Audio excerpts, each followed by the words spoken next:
Good afternoon. The Philippine Coast Guard is challenging the presence of a Chinese research ship inside the Philippines' archipelagic waters.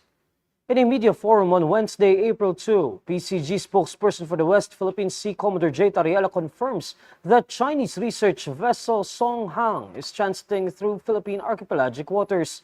He says the PCG deployed an aircraft to challenge the Chinese vessel's presence. This morning to challenge the presence of this Chinese research vessel. As of this time, we are still doing this MDA flight as we monitor the presence of this Chinese research vessel. We're challenging them that they are not authorized to carry out marine scientific research and that they are advised to leave the area if they're doing so. As of this time, they are not responding to the response of the Philippine aircraft. Saan sila sa banda? According to Tariela, Song Hang was monitored approximately 58 nautical miles east of Aborlan, Palawan as of 8 a.m. on Wednesday.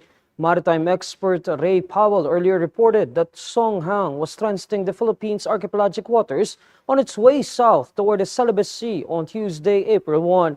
According to Powell's data, the 85-meter vessel departed from Shanghai, China on March 26. For Powell, Song Hang's indirect path through the Celebes Sea suggests that it may be collecting intelligence as it moves through. He says the ship is possibly gathering electronic intelligence, such as signals from radars and radios, to supposedly learn what equipment the Philippines has. While the Chinese vessel is listed as a fisheries research ship, Powell explains that many of China's research vessels are dual use. He adds that Beijing may be just learning what they can learn about a potential adversary. The Philippines has long been embroiled in a maritime row with China over the West Philippine Sea. Beijing continues to reject the international ruling that dismissed its sweeping claims over the South China Sea. The United States approves the sale of $5.58 billion in 5 F-16 fighter jets to the Philippines amid rising tensions with China.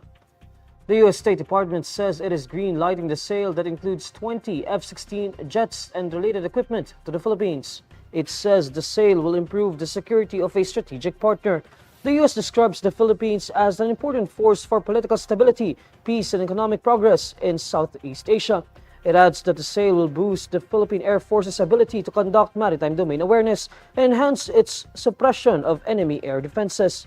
U.S. President Donald Trump's administration has sought to redirect U.S. military efforts to Asia to face a rising China.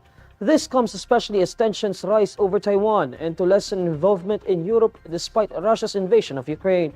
The Philippines and China have seen months of escalating confrontation in the South China Sea. Beijing claims almost the entirety of the crucial waterway, despite an international ruling that its assertion has no merit. On a recent visit to the Philippines, U.S. Defense Secretary Pete Hegseth vowed to re-establish deterrence in the Indo-Pacific region in light of what he described as threats from the Communist Chinese. President Bongbong Marcos highlighted the importance of Hegseth's Manila visit in navigating the future, citing complicated geopolitics, especially in the South China Sea. 4 Filipinos in Myanmar remain missing after a magnitude 7.7 earthquake struck the country. In an advisory on Wednesday, April 2, the Philippine Embassy in Yangon says no positive identifications were made so far on any rescued persons or recovered cadavers in connection with the 4 missing Filipinos.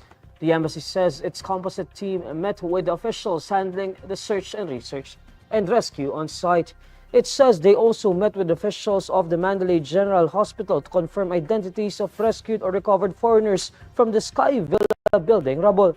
The embassy adds that their team was able to talk to 11 other Filipinos who had survived the collapse of Sky Villa to solicit more useful information. According to the embassy, they remain in close coordination with relevant authorities and are exerting all efforts to ascertain the status of the 4 Filipinos. A powerful magnitude 7.7 earthquake rocked central Myanmar on March 28, leaving at least 2,700 people dead as of April 1. The Department of Foreign Affairs earlier said 4 Filipinos in Myanmar were missing after the earthquake. Among the missing Filipinos were a husband and wife who lived in a building that collapsed after the tremor. A grass fire broke out on Taal Volcano Island, according to Phivolcs. In an advisory, Phivolcs says the grass fire was observed affecting the Binintiang Munti observation station in the southwest portion of Taal Volcano Island. The agency says the incident was first recorded at 11:24 a.m. on Tuesday, April 1. Phivolcs says the grass fire fizzled out at around 5:20 a.m. on Wednesday, April 2. Phivolcs says this update is based on its volcano monitoring camera in the Agoncillo, Batangas observation station. The agency notes that past incidents of grass fires in Taal Volcano Island were caused by kindling, citing incidents from 2023 and 2024. Meanwhile, Alert Level 1 remains hoisted over Taal Volcano. Alert Level 1 bars entry to the permanent danger zone, especially in the main crater and the Castilla fissures. And these are the stories you need to know today. I'm Neil Mercado. Follow INQUIRER.net on Facebook, X, YouTube, TikTok, Instagram, and Reddit. For more stories, visit INQUIRER.net. Good afternoon.